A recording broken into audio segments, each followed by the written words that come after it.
Well, my colleagues and I, we did a little test because, in light of missing white woman syndrome, we took this Columbia Journalism Reviews. They have this Are You Pressworthy test. And I want to read you our stats.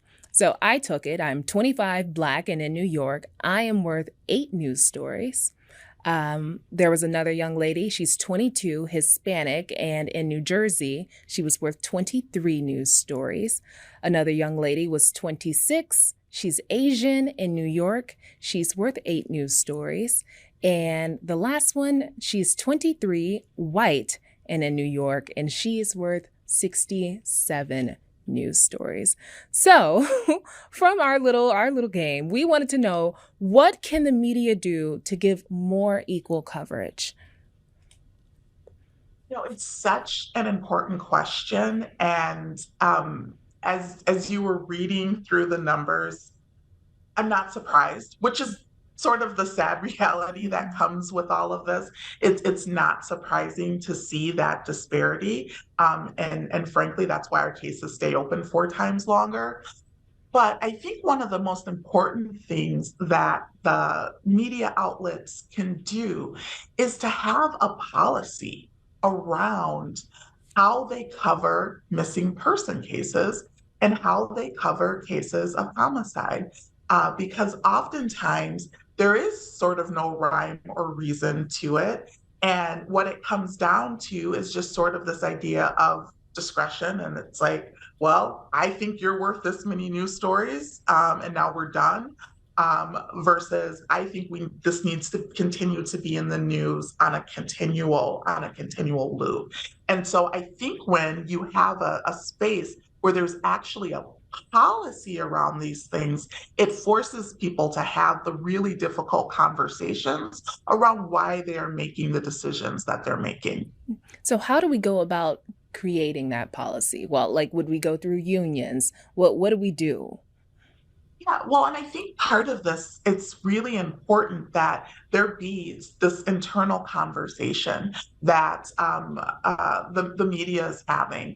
So, not only with those who are ultimately writing stories or who are presenting stories, but also thinking about like engagement with the community, talking with people who have had their loved ones where they didn't get that closure, they didn't get those answers, and being able to think about this not in a vacuum of what do I think is going to get the most ratings, but to think about the humanity of this.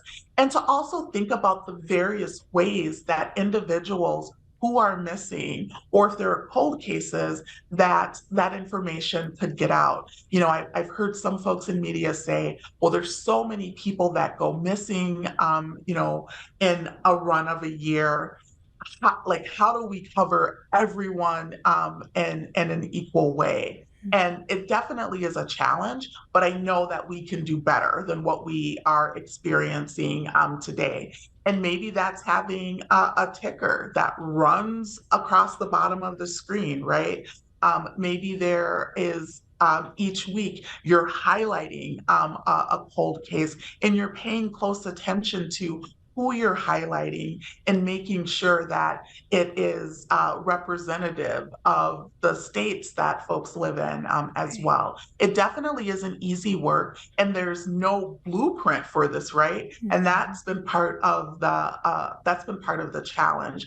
And I think that's why this office is going to be so important, because this office creates an infrastructure and a blueprint for action, and there's that opportunity for training. There's that opportunity for technical assistance with law enforcement and with the media to begin having those really important questions. But if you don't have a policy around this, we know what that means. That means that the stories of people who look like us are oftentimes going to be marginalized or ignored.